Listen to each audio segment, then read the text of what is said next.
حضرت کیوں اپنے آپ کو اتنا مالدار سمجھتے تھے؟ کیوں سمجھتے تھے؟ اس لیے کہ حضرت فرماتے تھے جو بیسک بنیادی ضرورتیں اللہ نے پوری کر دیں، اور بہت سوں کے پاس تو یہ بھی نہیں ہے.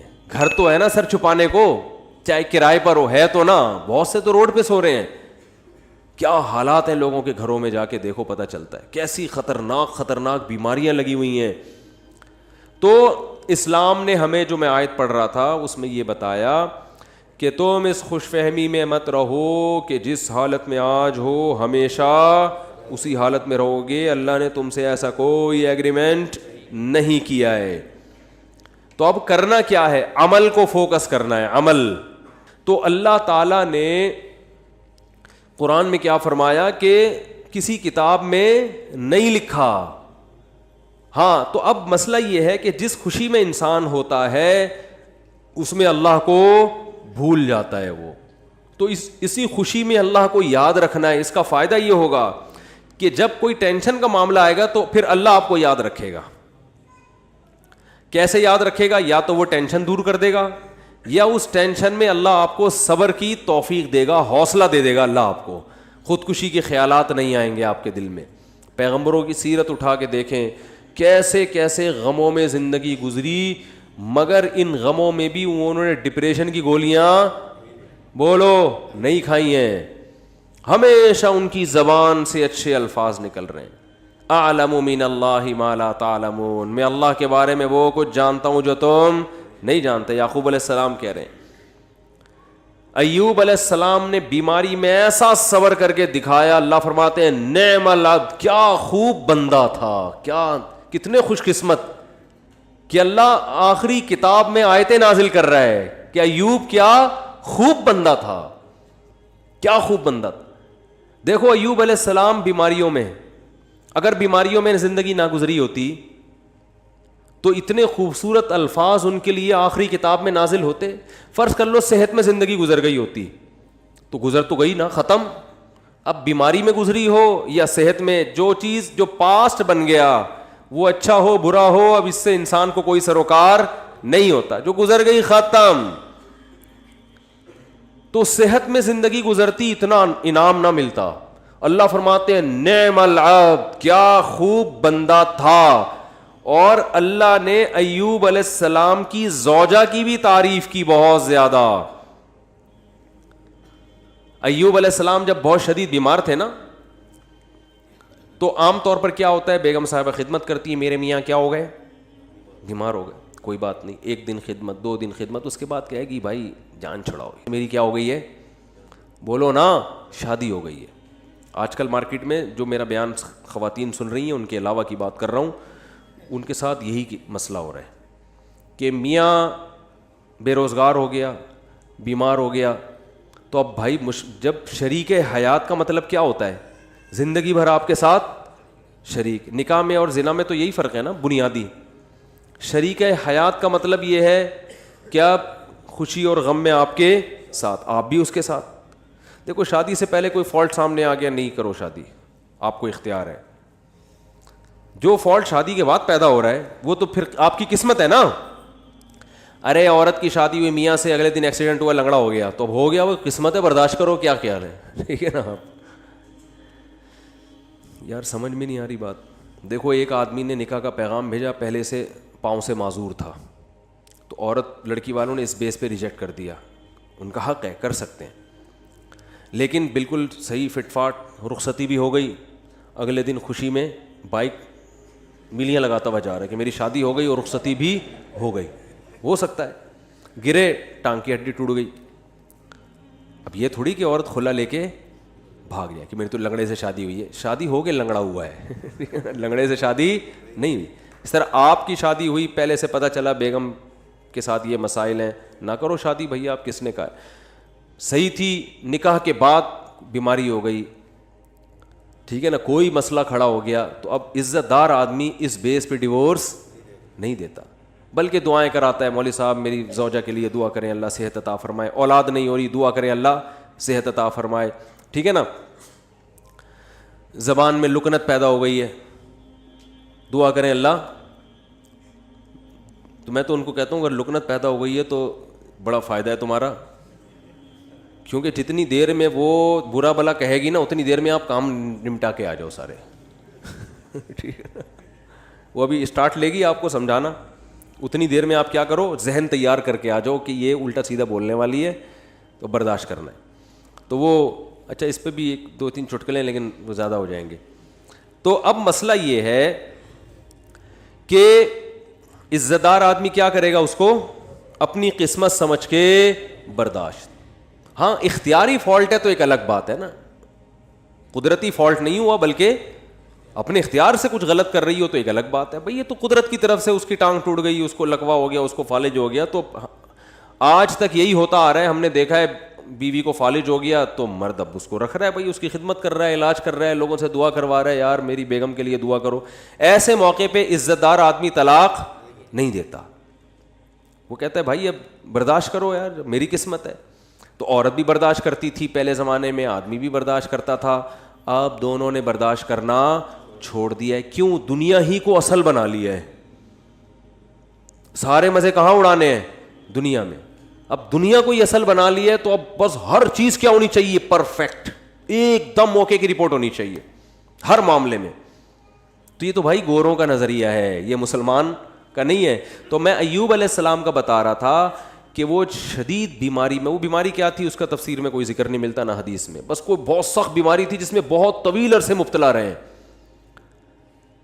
تو اللہ نے ان کی زوجہ کی بھی کا بھی خیال کیا. ان کی زوجہ نے اپنے میاں کی کئی سال خدمت کی ہے, کئی سال خدمت کی ہے. تو اب کیا ہوا کہ ایک دن خدمت میں تھوڑی سی کوتاہی ہوئی تو حضرت ایوب علیہ السلام کو غصہ آ گیا اور انہوں نے کہا کہ میں اگر ٹھیک ہو گیا نا میں تجھے 100 ڈنڈے ماروں گا. صحیح ہے نا, کیونکہ بیمار آدمی چڑچڑا ہو جاتا ہے نا, تھوڑا سا اس میں برداشت کم ہو جاتی ہے. اب بیچاری بیوی اتنی خدمت کر رہی ہے لیکن تھوڑی سی کوتاہی ہوئی تو ان کو غصہ آ گیا. انہوں نے کہا کہ اللہ کی قسم میں ٹھیک ہو گیا تو 100 ڈنڈے ماروں گا. تو اللہ نے ٹھیک کر دیا. اب پیغمبر پریشان کہ اتنی نیک بیوی جس نے اتنی خدمت کی, وہ کہ اس کو 100 ڈنڈے ماروں گا, تو بولے کہ ٹھیک نہ ہوتے تو ہی اچھا تھا بھائی. ٹھیک ہے نا. تو قرآن کے الفاظ دیکھو, خذ بیدک ضغثا فاضرب به ولا تحنث.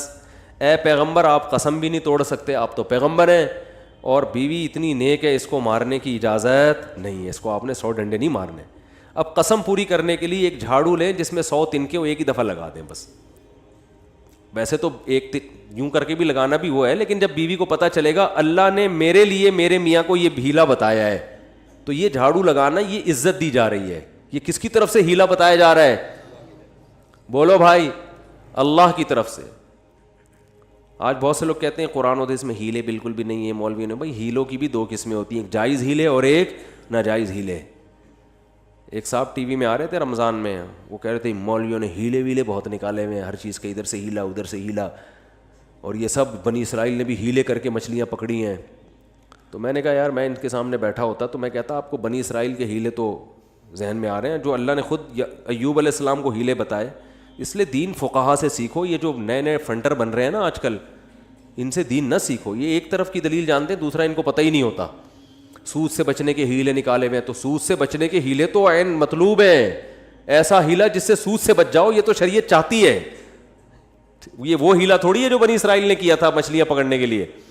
تو ہیلے دیر آر 2 types آف ہیلے. ایک ہیلا جو حرام سے بچاتا ہے, ایک ہیلا جو حرام میں ڈالتا ہے آپ کو.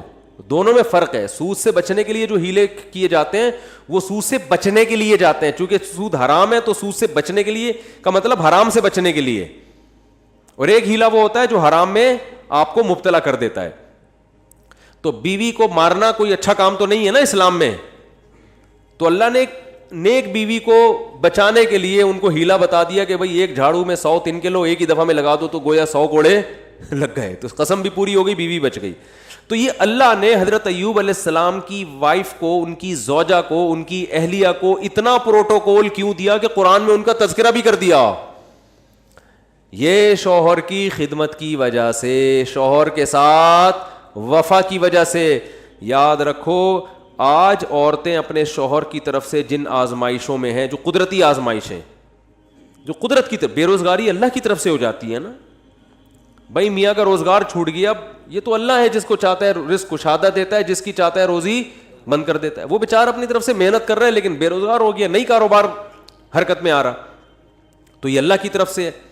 خود سے نالائق ہو تو ایک الگ بات ہے, اللہ کی طرف سے جو آزمائشیں میاں پہ آئیں تو عورت کو چاہیے ان آزمائشوں میں اس کا ساتھ دے, اسے ذہنی ٹارچر نہ کرے.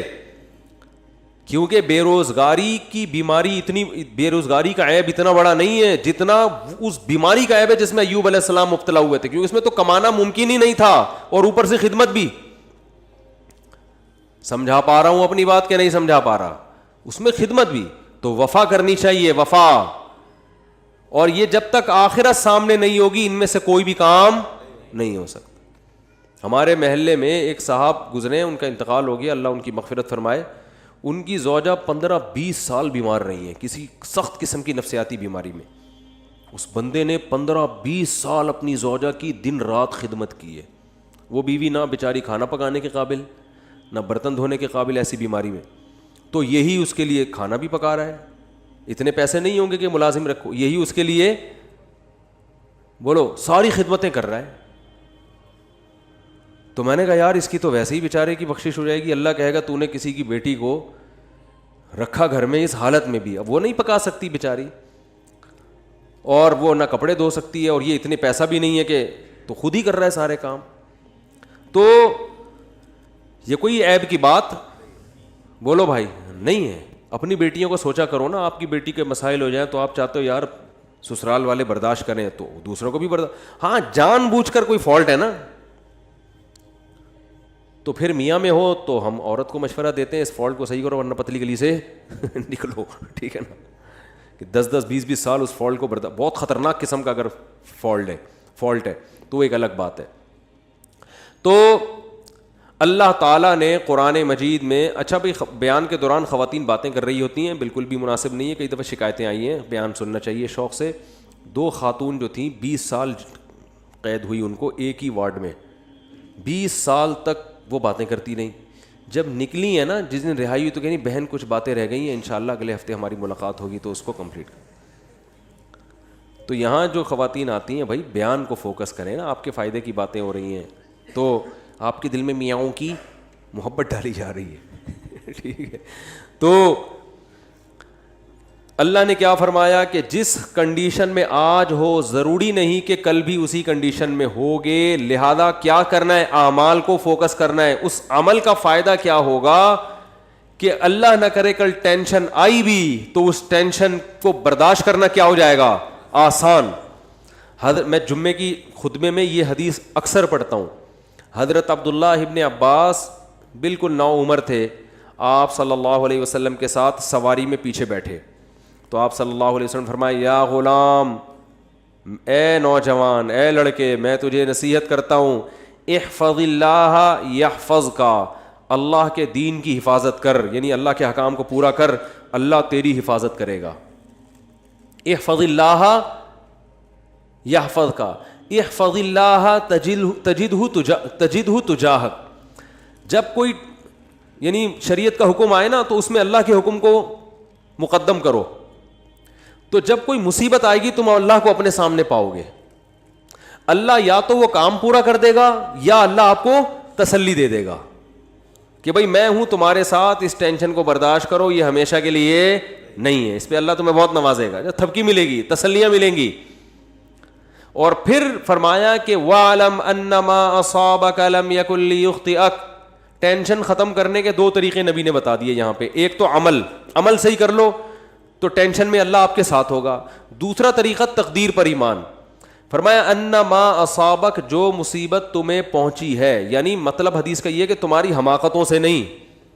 بھائی آپ صحیح سب کچھ صحیح کر رہے ہو تو پھر بھی اللہ کی طرف سے آزمائشیں آ جاتی ہیں.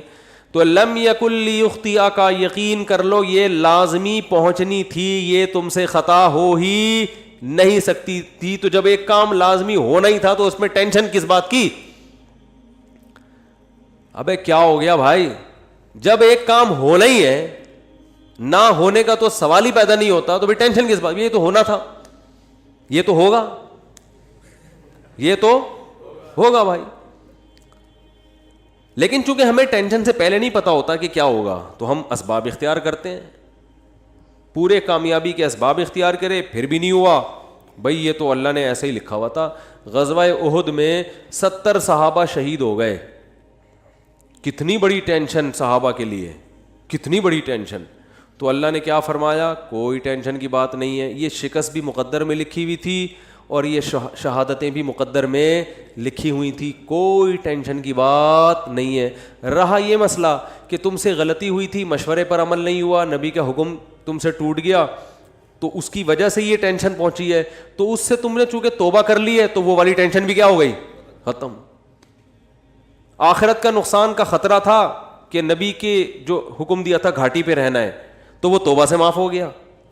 باقی رہا یہ شکست, کوئی مسئلہ نہیں. وَيَتَّخِذَ مِنْكُمْ شُهَدَاءَ, اس میں مثبت چیزیں سوچو کہ اللہ چاہتا تھا تم میں بہت سے لوگوں کو شہادت کا مرتبہ دینا, تو اللہ نے ان کو جلدی آزمائشوں سے نکال کے جنت میں پہنچا دیا. اور کیا چاہیے. ایک انگریز نے اس آیت کے تحت لکھا ہے کہ محمد, وہ تو درود شریف نہیں لکھتے نا, اس نے تو محمد غلط استعمال کیا, میں صلی اللہ علیہ وسلم. اس نے کہا محمد کے جو فرینڈ تھے نا, اس قسم کی چیزوں نے ان کو موٹیویٹ کیا تھا جس سے انہوں نے پوری دنیا پہ حکومت کی ہے, کہ شکست کھا کے بھی کیا کر رہے ہیں, کہہ رہے ہیں یہ تو ہونا ہی تھا, لہذا اس سے ٹینشن لینے کی بات نہیں ہے, اور یہ شہادتوں میں بھی خیر ہے تمہاری, آگے بڑھو, مایوسی ہے ہی نہیں. ٹھیک ہے نا. ہمارے یہاں پتہ ہی کیا سمجھا کہ مایوسی کفر ہے. اس کا مطلب یہ سمجھا جاتا ہے کہ میں جہاں شادی کرنا چاہتا ہوں وہاں شادی ہو کے رہے گی, کیونکہ مایوسی کیا ہے, کفر ہے. میں چاہتا ہوں میری 2 لاکھ روپے تنخواہ ہو تو 2 لاکھ ہوگی, کیونکہ مایوسی کفر ہے. یہ غلط مطلب ہے, سمجھ رہے ہو. ایسا تو پھر بہت سے لوگوں کے ساتھ نہیں ہوتا, پھر اور مایوسی ہوگی, آدمی کہتا ہے یہ تو اور ڈبل گناہ, کفر کا گناہ بھی ہو رہا ہے اور پیسے بھی نہیں مل رہے.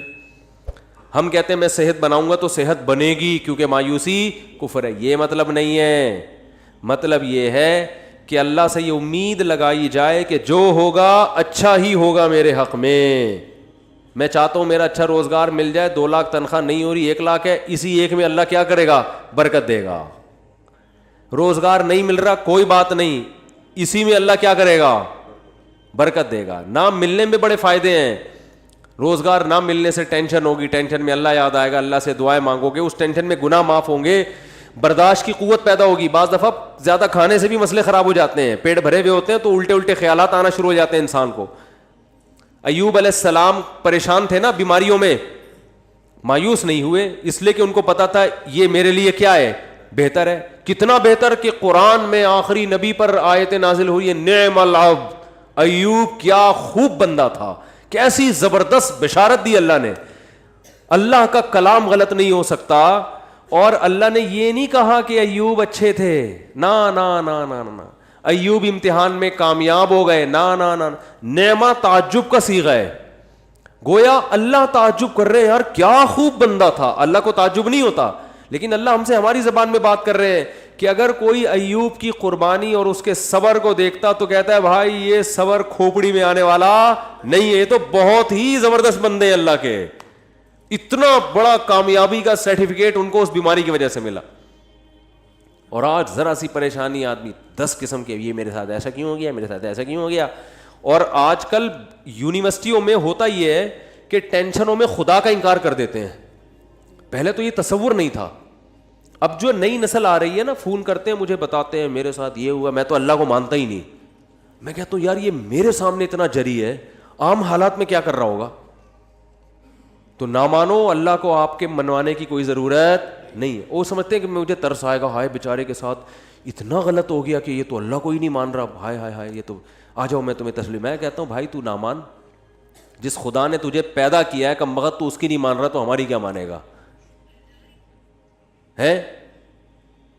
تو یہ جو ایتھیزم پھیل رہا ہے نا, اور میں نے آپ کو رپورٹ پیش کی تھی نا کہ ایتھیس میں خودکشی کا ریشو زیادہ ہے, کیونکہ ایتھیزم کی طرف جاتا انسان بہت مرتبہ, ہمیشہ نہیں, بہت مرتبہ عدم برداشت کی وجہ سے. تھوڑی سی پریشانی آئی, اللہ کہاں ہے, اللہ میرے مسئلے کیوں نہیں حل کر رہا, تو پھر وہ اللہ ہے. اللہ پر ایمان کا مطلب وہ اللہ ہے, اس کو اللہ مانا جائے, تو اللہ کا مطلب اختیارات اس کے پاس ہے, میرے پاس نہیں ہے, تو اپنے حساب سے آپ کو چلائے گا, وہ آپ کے حساب سے نہیں چلے گا.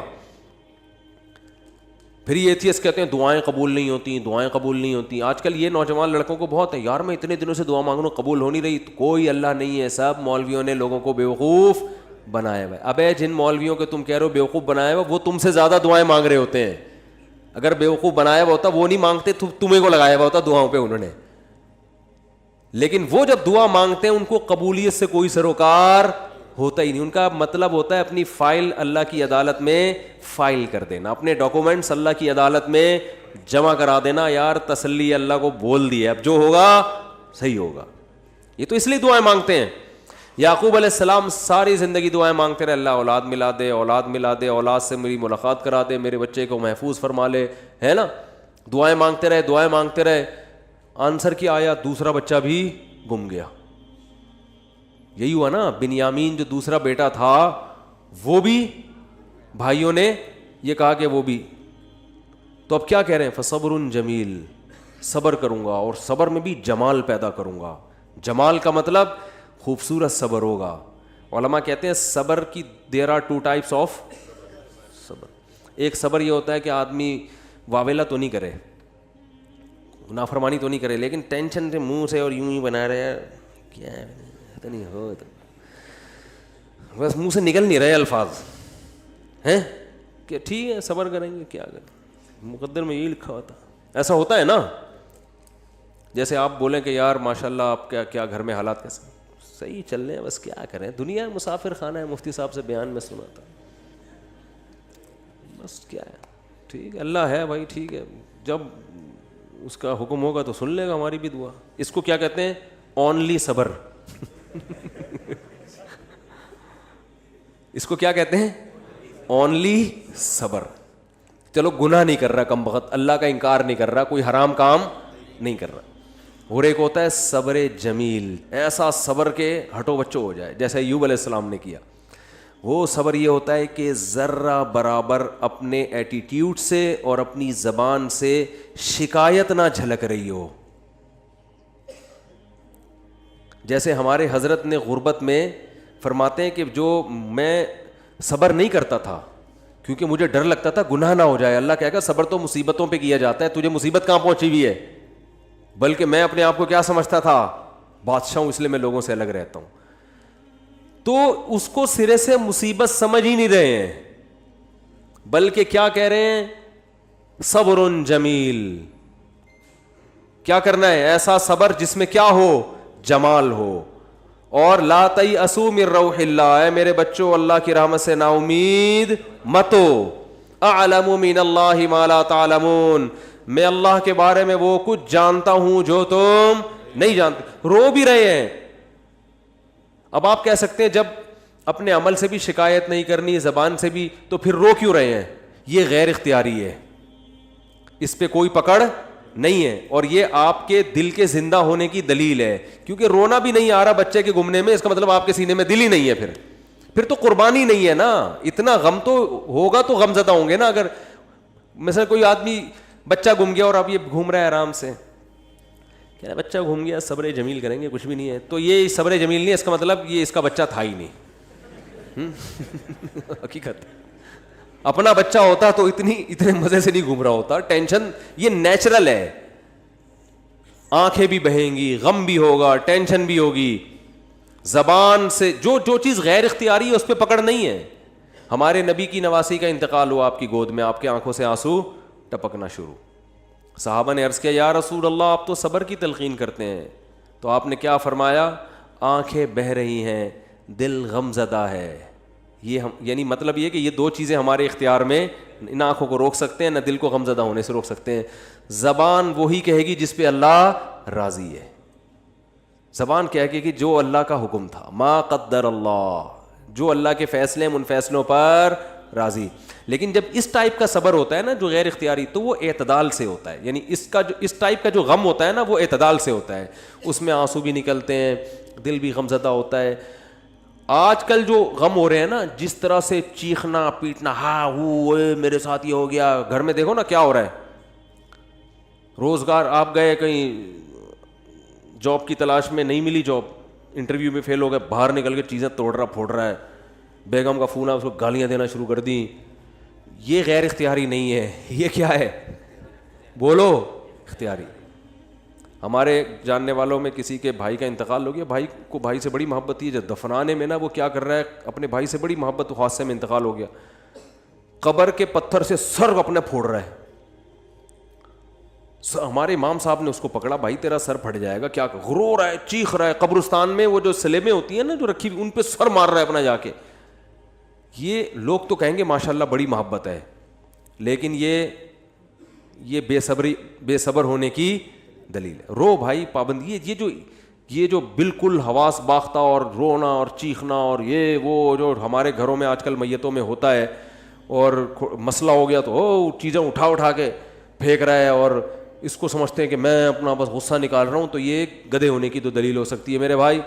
میں اس کو نہیں کہہ رہا, وہ تو بیچارہ غمزدہ تھا, اللہ تعالیٰ اس کے غم کو دور کرے, لیکن یہ شریعت میں پسندیدہ کام نہیں ہے.